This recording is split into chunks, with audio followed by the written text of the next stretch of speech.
What is going on, everybody? BobbyFi with the man Eric Sheets-Haber. We're going to be talking a little NBA today. Coming off a really good NBA night for both of us. Nothing didn't take down the big one, but look, it's hard to with these 2 games and 1 game slates. We're going to talk a little showdown today.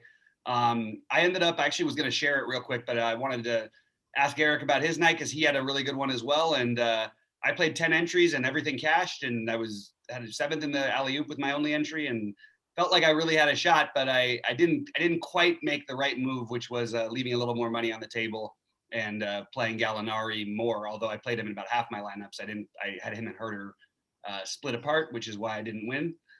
But the Zubac definitely paid off. Anyway, Sheets, why don't you talk a little about your night? I'm going to share my screen first, and then we'll jump into tonight's thing. Yeah, you can share yours. I can share mine too. I mean, I played 25. Again, I was screwing around. I played 25 lineups in the $20, and I think 2/3 of them cashed. I cashed for like 1,100 total, which was pretty freaking good actually. Without winning, you know what I mean? Like usually when you like double triple your money, you usually win something. You know what I mean? Like I wasn't. I mean, I was in the top 25 or 30, maybe. No, it wasn't even that high.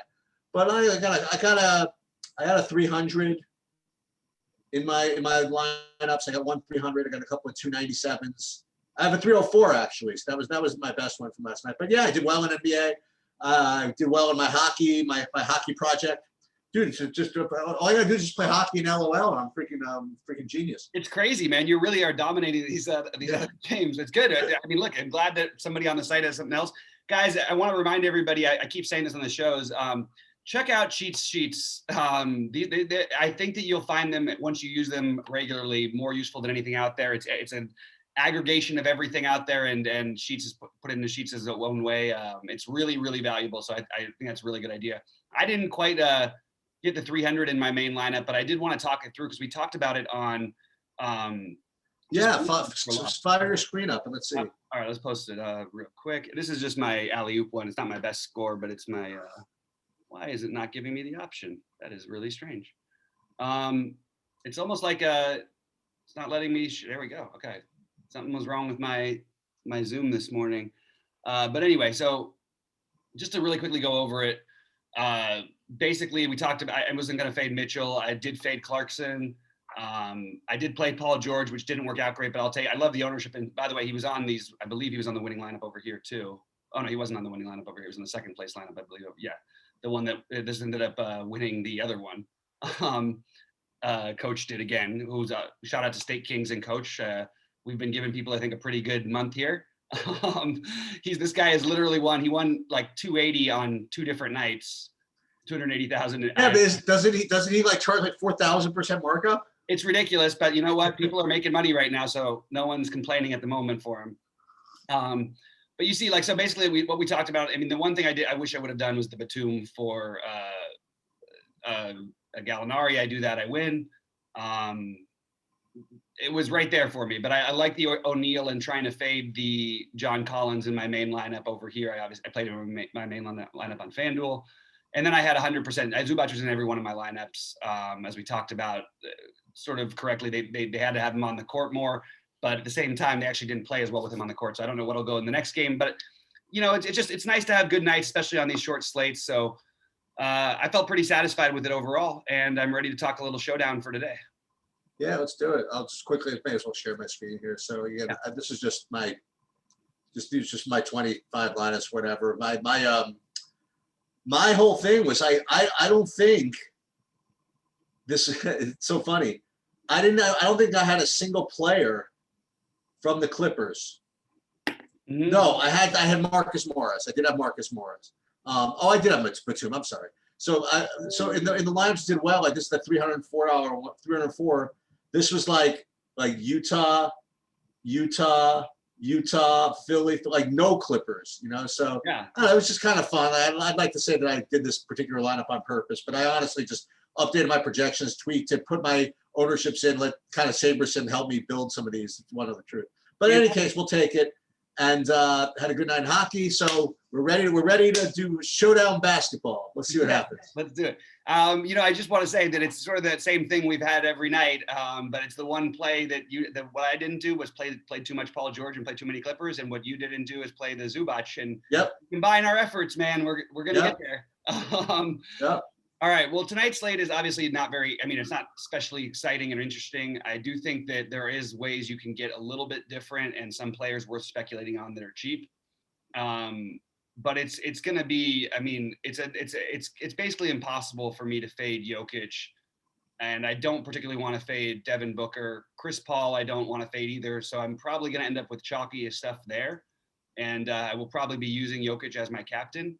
How about you? Have you looked at anything with any other captains? I didn't find myself wanting to do the cheap thing and taking a shot there. Well, this is what I wanted to. This is what I like to try to experiment with. Okay, this is literally my first time building it, and you know what? DK, screw off. I'm not putting this in.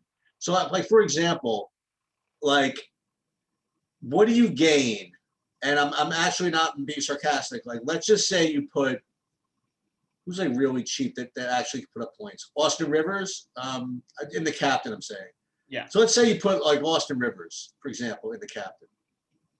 Like, what does that do for you? Does that get you like all of this? It doesn't get you everything, right? So Jokic, Booker, Paul, those would be the three top scorers, right? Jokic, Booker, and Paul. Yeah. So you put Rivers in there, it gets you those three, and then you could play bridge, like for example, bridge and like there are things you could do so you can get the three of them.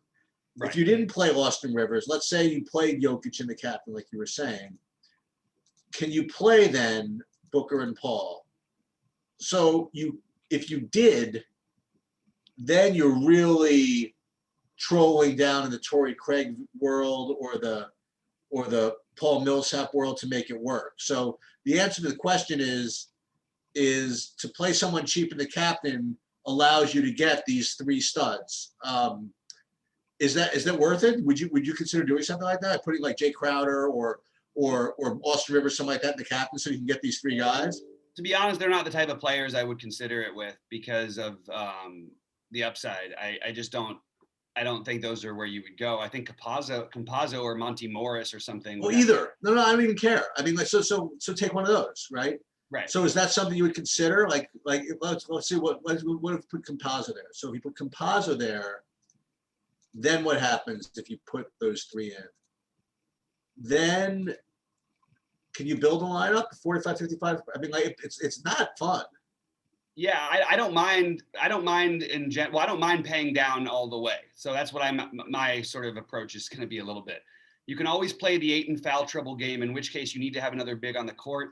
I think they're going to side with They did side in the first game with Saric over Kaminsky. I would imagine they would probably try to replicate that. There's a chance that Kaminsky would be able to get in there, but I think that's what my first plan was, to try to pay up for the captain for the most part, just to eat the chalk, and then mix in Saric, Torrey Craig, Cam Johnson, but especially I do like Saric at the 1.4, and I'll even have some Marcus Howard at 1K and Millsap at 2.6, and then try to leave a little bit of money on the table, maybe fade an Austin Rivers for one of the maybe Cameron Johnson and leave 1,000 on the table instead of playing Austin Rivers, that kind of thing I did earlier.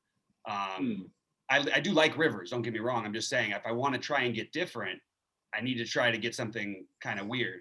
So Rivers is the obvious cheap play. And then I just think that there's worth speculating on this Saric situation and even Kaminsky, because okay, so DeAndre Ayton can get in foul trouble. I would expect that to happen a number of times in this series. And if it happens, they're not going to play their small lineup and try and put Jay Crowder and stuff on him. It just doesn't make any sense. To double him is like the worst move you can make in basketball. So they're going to play a big man. So you're gonna look at pretty much all the big man minutes going to Ayton and fill in the blank. So let's say Ayton picks up 2 fouls in the first 5 minutes of the game. You might be able to get like 16 to 20 Dario Saric minutes at 1.4K. That those minutes could also go to Kaminsky, but I think Saric is what they're going to do after game one. At least that's what they did in game one.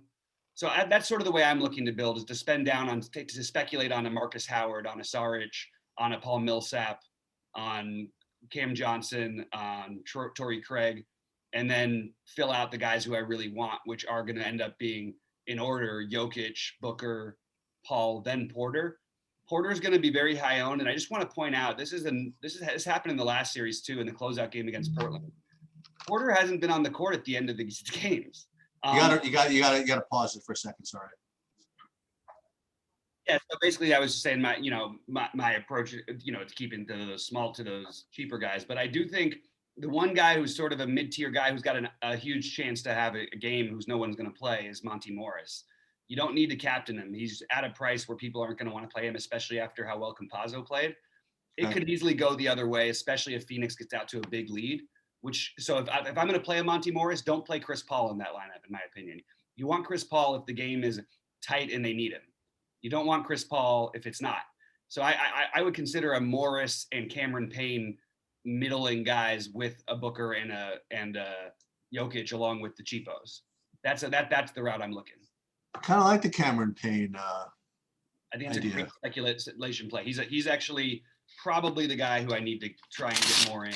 I think that the weird thing is he kind of has a floor too. Like he's so active while he's in there. If somehow they start pulling away with the second unit, they're just going to leave him out there. Even whether Chris Paul comes back or not, that's what they've been doing in the Lakers series anyway. So I think that's a really good move. And then I think the Monty Morris is much more speculative, not as high upside. But the truth is, like if Denver has trouble early, the first thing you're going to see is Monty Morris in the game and being really aggressive, running that high screen and roll. So I do like the Monty Morris speculative play where people aren't going to play him, even though the guys who surround him certainly seem like better options. He's the low-owned guy you can go for. He and Cameron Payne, and I like comparing of those two actually. Yeah, I'm gonna play. Who am I kidding? I'm gonna play this thing. I'm gonna play it. I'll play with any winnings I come up with from the early MLB slate. Tell you what, I'll play some in the. I just looked at the early MLB slate. I have a guy in my main lineup at 1% owned, and I have him in both my big. How?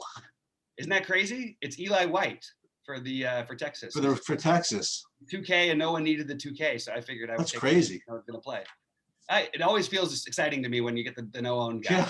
Yeah. But anyway, but yeah, I think that's something what you're looking at. Some of these middling guys or middling guys with Jokic and then paying down, because Jokic, for him not to have a big game here would be kind of almost impossible. Like I just don't see. I don't know if Jokic can have. How about this? I don't know how well Jokic correlates with those with Phoenix scrubs. You know what I mean?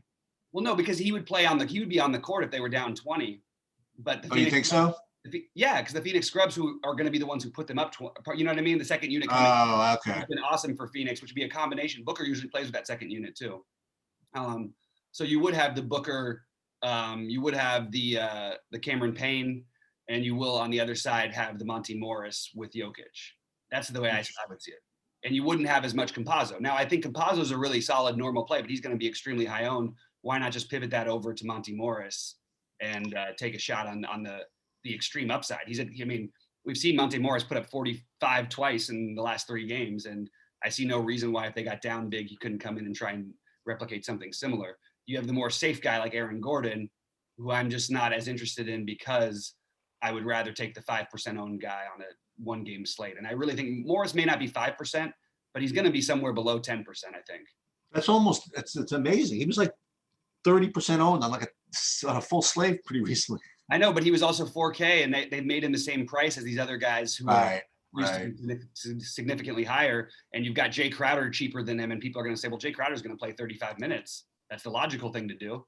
But I would rather take the shot on the variance. And they moved JaMychal Green's price up. I don't mind if someone wants to take that shot, especially if you just want to speculate about Porter being out. Just don't play Porter and Green together too much. I don't think that correlates well. That's what I would say about that one. But my main captain is going to be Jokic. I'm trying to just get the most maximum points from my captain. That's pretty much it here for me. Okay. All right. I think that's pretty much just an outline, guys. We'll be back with you guys at 6 Eastern and talk a little bit live before lock. But obviously the NBA lock is much later, but we can cover it on part of that show because I think that MLB will, fingers crossed, have a little less weather today. Anyway, guys, good luck to everyone out there. For Sheets, I'm Bobby saying let's take one down, and I'll see you at the top of the leaderboards.